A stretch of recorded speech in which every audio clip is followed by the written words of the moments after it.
отбележиме овие толку важни датуми за нас. 9 годишнината од постоењето на Дневниот центар за лица со умерена и тешка интелектуална попреченост и 3 декември, Светскиот ден на лицата со попреченост. 1983-1992 година беше прогласена за декада на интелектуално попречените лица од страна на Организацијата на Обединетите нации.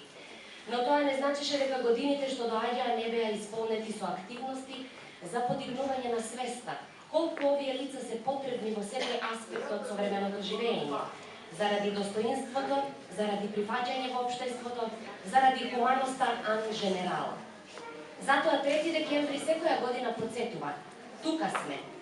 И најголемата попреченост што едно лице може да ја има е во неговото однесување.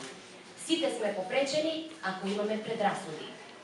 1966 година, од страна на родителите на децата со интелектуална попреченост на Куманово, се формираше здружение кое прераста во регионален центар. Денеска, кога нашите корисници продаваат вестници, готват, глумат, цртаат, резбат, со гордост можеме да кажеме дека пораката наша се претвори, најблаго кажано, во заинтригираност ваша. Ние не сме ни оптимисти, ни песимисти, ако го цитираме големиот Стивен Хокинг.